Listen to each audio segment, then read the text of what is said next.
Okay, तो recent times में हमने क्रेडिट कार्ड्स के डिवैल्यूएशन देखे सबसे पहले, और वो लगातार होते ही जा रहे हैं, और जिसमें पूरी तरह से डिवैल्यूएशन रिवॉर्ड पॉइंट्स के सेंस में नहीं हो रहा है, उन क्रेडिट कार्ड्स में मर्चेंट कैटेगरीज बेस्ड या रिस्ट्रिक्शन लगाए जा रहे हैं, या अपर लिमिट्स या एडिशनल चार्जेस इंट्रोड्यूस किए जा रहे हैं।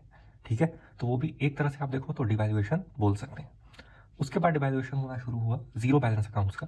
खैर, ये ट्रेंड पिछले साल भी आपने नोटिस किया होगा अगर आपके पास डीबीएस वगैरह का अकाउंट होगा, और भी बहुत लोग बेसिक अकाउंट्स खुलवाते हैं, उसके बाद बैंक अचानक से उनको एक दिन ईमेल भेज देती है कि अब से आपके चार्जेस इंक्रीज हो रहे हैं। ठीक है, चाहे वो सिर्फ डेबिट कार्ड चार्जेस की बात हो, या चेकबुक चार्जेस, या ओवरऑल फी स्ट्रक्चर, या सबसे बेकार चीज़ कि आपको एक मंथली एवरेज बैलेंस रखने के लिए फोर्स किया जाए। ठीक है, मतलब वो पूरी तरह से ज़ीरो बैलेंस वाला फंडा ही ख़त्म कर दें। वैसा जुपिटर के साथ हुआ था। खैर, जुपिटर बहुत ही अकाउंट स्पेसिफिक था, मतलब उन्होंने किसी किसी को ईमेल भेजे और इवन किसी किसी का ज़ीरो बैलेंस में कन्वर्ट भी कर दिया। ठीक है, तो जुपिटर के हर तरह के कस्टमर्स हैं। एक तो वो हैं जो बहुत खुश हैं क्योंकि उनका ज़ीरो बैलेंस में रहने दिया गया है एक और साल के लिए। एक वो हैं जिनको पता नहीं कि कब तक के लिए उनको ज़ीरो बैलेंस रहने दिया गया है। ठीक है, लेकिन ईमेल में बस मेंशन्ड है कि आपको रहने दिया गया है अभी के लिए। और लास्ट में कुछ लोग हैं जिनको ये ईमेल में ऐसा कुछ भी, या तो ईमेल आया है तो ऐसा कुछ भी मेंशन ही नहीं है, और अगर ईमेल नहीं आया है तो उनके एमएबी मतलब मंथली एवरेज बैलेंस उनको 5000 मेंटेन करना है। तो इस वीडियो की शुरुआत भी उसी वीडियो से होती है। ठीक है, ये जुपिटर का मेरे वीडियो था, और उसके नीचे ये कमेंट आया है ना, और इसमें जो भी बातें थी, लेकिन लास्ट में बहुत इंपॉर्टेंट लाइन थी कि मेरे पास फाई का भी अकाउंट है और उसमें भी 5000 मेंटेन करने की बात की गई है।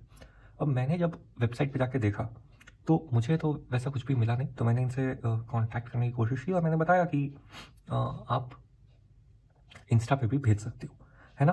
तो आगे की बात इंस्टा पे चल के करेंगे, उससे पहले मैं ये दिखा दूँ क्योंकि इनकी इन्फॉर्मेशन सही थी। लेकिन अगर आप आज भी, ये मैं एकदम लाइव फाई.मनी के ऐप पे और वेबसाइट पे हूँ, आज भी अगर आप देखोगे तो ये एक no minimum balance zero balance account बोल रहे हैं, और अभी के लिए नो हिडन फीस लिख रहे हैं। तो आप बस वेबसाइट पे मत देखा करो, है ना, आप यूट्यूब वगैरह पे सर्च कर लिया करो कि इसका करंट स्टेटस क्या चल रहा है, क्योंकि अगर आप अभी भी अकाउंट फीस के सेक्शन में जाओगे तो आपको इस तरह मिनिमम बैलेंस के आगे नो नो नो नो सब कुछ लिखा गया है।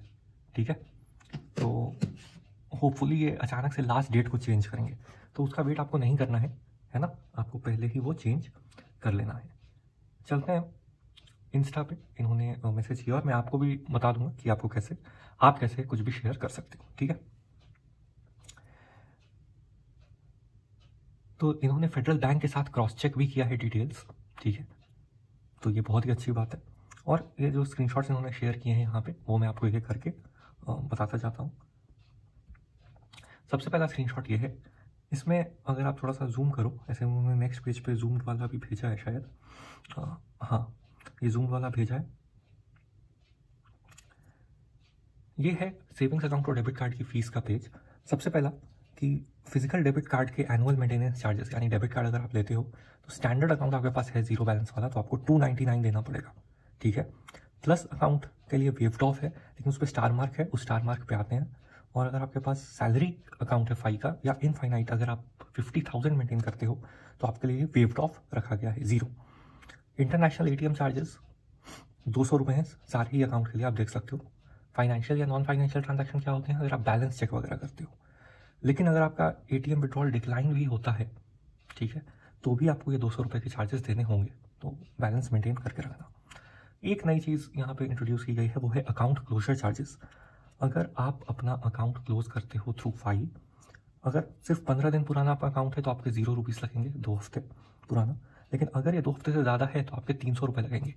साथ ही में अगर 300 रुपये लग रहे हैं तो 18% की जीएसटी भी लगेगी जो बैंकिंग सेक्टर की है, तो 18 3 54 54 रुपये होते हैं, तो आपको 354 रुपये देने पड़ेंगे।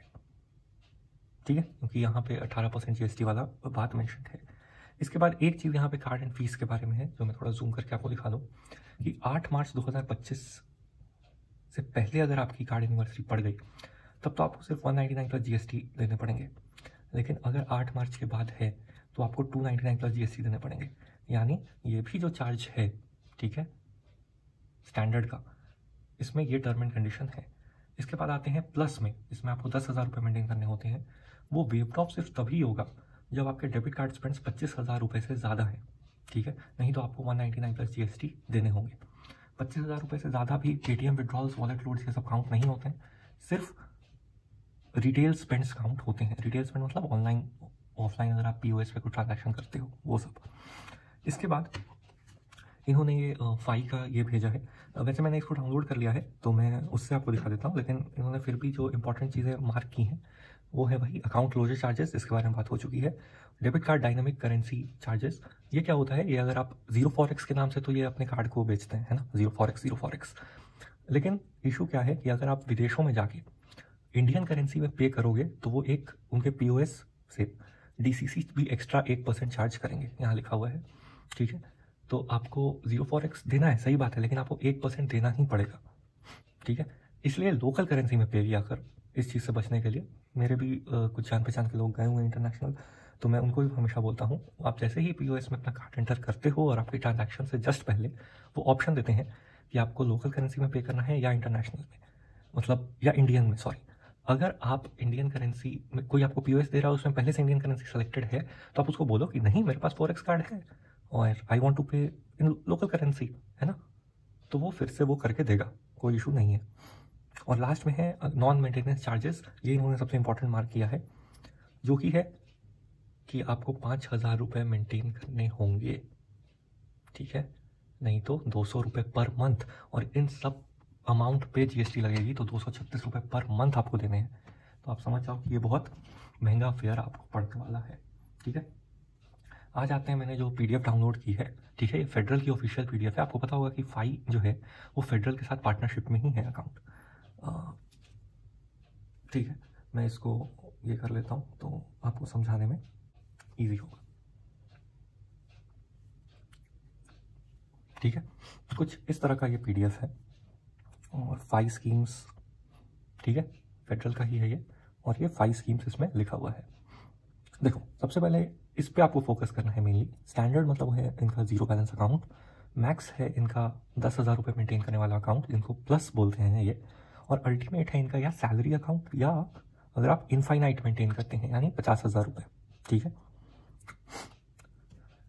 अगर debit card purchase transaction decline होती है due to less balance usually, तो आपको first two decline calendar month में फ्री है, ठीक है, लेकिन उसके बाद आपको 25 रुपये पर ट्रांजैक्शन देना होगा, पर इंस्टेंट, मतलब हर बार जब डिक्लाइन होगा।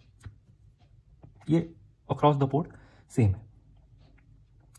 लेकिन थर्ड डिक्लाइन होता है अगर, ठीक है, या इंटरनेशनल, तो आपको देने होंगे 200 रुपये। नहीं, ये इंटरनेशनल के लिए, मतलब फर्स्ट टू डिक्लाइन या इंटरनेशनल में हो या डोमेस्टिक में आपके लिए फ्री है, लेकिन इंटरनेशनल में आपको 200 रुपये पर डिक्लाइन देना पड़ जाएगा। फॉरेक्स मार्कअप 3.5% कर दिया गया है क्रिप्टो ट्रांजैक्शन के लिए, लेकिन अगर non crypto debit card transactions हैं तो जीरो बैलेंस अकाउंट में तो आपको 3.5% देने होंगे। अगर आपके पास 10,000 मेंटेन करने वाला अकाउंट है तो आपको जीरो देना होगा 30,000 रुपीज़ पर मंथ के ट्रांजैक्शन के लिए, उसके ऊपर 3.5% चार्ज किए जाएंगे। एक इंपॉर्टेंट बात इसमें नोट करने की ये है कि 3.5% आपको सारे ट्रांजैक्शन पे लगाए जाएंगे, लेकिन 30 दिन के अंदर वो रिवर्स्ड कर दिए जाते हैं, ठीक है। तो मतलब आपको जीरो फॉरेक्स नहीं लगेगा, फॉरेक्स आपको पूरा लगेगा, ठीक है, लेकिन वो वापस कर दिया जाएगा। और इसमें नॉट एप्लीकेबल है आपको, या आप सैलरी अकाउंट मेंटेन करते हो या अगर आप इनफाइनाइट करते हो तो आपकी कोई लिमिट नहीं है, वो हमेशा 0% फॉरेक्स ही रहेगा। अकाउंट क्लोजर चार्जेस, इस पे आते हैं, जो कि इन्होंने भी भेजा था स्क्रीनशॉट में। 299 रुपीज़, मोस्ट प्रॉब्ली कोई 14-15 दिन के तो अंदर अकाउंट नहीं डिलीट करता है, लेकिन अगर आपने जस्ट अकाउंट बनाया है फाई में और आप ये वीडियो देख के शॉक्ड हो गए हो तो अभी भी चांस है आप बंद करवा सकते हो। और इन्होंने भी मुझसे पूछा कि कौन सा अकाउंट बंद करवाना चाहिए, तो मैंने इनको भी एक बहुत ही सिंपल सा तरीका बताया है ना, और आपको भी मैं सेम ही शेयर कर देता हूँ। यहाँ पे अगर आप देखो तो देखो, आप अपने सबसे पहले तो आप अपना अकाउंट्स देख लो, टोटल नंबर ऑफ अकाउंट्स आपके पास कितने हैं, जीरो बैलेंस या पेड। उसके बाद आप ये चीज़ देखो कि कौन सा अकाउंट आपका सच में यूज़ हो रहा है, और एक ना एक बड़े बैंक का अकाउंट ज़रूर अपने पास रहना चाहिए, क्यों रहना चाहिए? आपने पेटीएम का नाटक देखा होगा, जिसके भी SIP वगैरह लिंक्ड थे या SWP वगैरह लिंक्ड थे, उनको कितनी परेशानी आई। लेकिन अगर आपके पास कोई एक बड़ा अकाउंट रहेगा आपके इन्वेस्टमेंट पर्पसेस के लिए, आपके किसी सैलरी मंगवाने या कोई बड़ा अमाउंट घर से मंगवाने, कोई रेगुलर ट्रांजैक्शंस करने, तो आपको कोई भी तरह की दिक्कत परेशानी नहीं आएगी जनरली, है ना। बड़े बैंक्स जो हैं वो इन सब से बहुत सेफ रहते हैं, उनके पास काफ़ी डीप पॉकेट्स हैं, ज़्यादा पैसे हैं, वो ये सब मैनेज करते हैं। ये सब छोटे बैंकों से नहीं हो पाता है। और लास्ट में आप देखो कि किसके बेनिफिट्स आपके लिए सच में काम में हैं आज या आगे चल के भी, है ना। मान लो अगर आपको जुपिटर के डेबिट कार्ड से 1% का रिवॉर्ड रेट मिल रहा था, तो आप देखो कि क्या आप कोई क्रेडिट कार्ड होल्ड करते हो जिससे कि ऐसे भी आपको 1% का रिवॉर्ड मिलेगा ही किसी ऑनलाइन ट्रांजैक्शन पे, तो फिर आप जुपिटर रखना कोई बहुत ज़्यादा सेंस नहीं बनाता है अगर आप उसको 5,000 मेंटेन नहीं करने वाले हो, ठीक है। तो ये छोटा सा ये था तरीका। और एक चीज़ और आपको नोट करनी होगी कि अगर आपका जितने कम बैलेंस वाला अकाउंट होगा उतना ज़्यादा वो आपसे डेबिट कार्ड चार्जेस और ये चार्जेस वो चार्जेस के नाम पे किसी तरह पैसे निकालने की कोशिश करेंगे, है ना। तो उससे भी आपको बचना है, वो भी आपको फैक्टर इन करना रहता है फाइनल इसमें डिसीजन के टाइम पे। डेबिट कार्ड डायनामिक करेंसी के बारे में बात हो चुकी है ना। तो इंटरनेशनल वाले को ही फ़र्क पड़ेगा इससे। AMB नॉन मेंटेनेंस चार्जेस देखो 5,000 मेंटेन करना ही होगा, इस फेडरल बैंक के PDF में भी बहुत क्लियरली लिखा हुआ है, ठीक है। 200 पर मंथ अगर आप नहीं मेंटेन कर पाते हो, लेकिन नॉट एप्लीकेबल लिख दिया क्योंकि भाई उसमें तो आपको 50,000 मेंटेन करना है तो ही आपको एंट्री मिलती है। या अगर आपका सैलरी अकाउंट है तो सैलरी अकाउंट में तो बहुत सारे बैंक्स जीरो बैलेंस अकाउंट ही ऑफर करते हैं, इसलिए ये लास्ट वाले में NA लिखा हुआ है, ठीक है। ये सब देखो कि कुछ कुछ मंथली चार्जेस हैं भाई, बहुत ज़्यादा होते हैं। अगर आप GST हटा भी दो तो भी आपको 200 × 12 है ना, 2,400 रुपये, 2,500 रुपये आप सिर्फ एक नॉर्मल जीरो बैलेंस अकाउंट के लिए फीस पे करना होगा फाइन की तरह। चेकबुक के चार्जेस हैं 100 रुपये आपको देने होंगे 10 लीव्स के लिए अगर आपके पास जीरो बैलेंस अकाउंट है। फर्स्ट 10 लीव्स फ्री है प्लस में, यानी अगर आप 10,000 मेंटेन करते हो, और उसके बाद के लिए आपको 100 रुपये हर नेक्स्ट 10 लीव्स के लिए देने होंगे, ठीक है। तो इतना ही रखते हैं, होप आपको समझ में आ गया होगा। और अगर मैं ये बात करूं कि किस तरह से आप ऐसे इंस्टाग्राम पे भेज सकते हो अपना कुछ भी इंफॉर्मेशन वगैरह या कुछ ऐसे नए आइडियाज़, तो आपको कुछ भी नहीं करना है। मान लो आप एक वीडियो देख रहे हो, यही वाला प्ले कर लेते हैं, एवरेज इन्वेस्टर्स 7 से 8, ठीक है।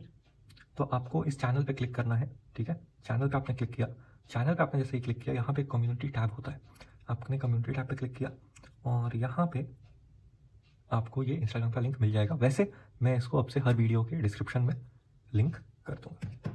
चलो इतना ही रखते हैं, नेक्स्ट अपडेट के साथ फिर मिलेंगे।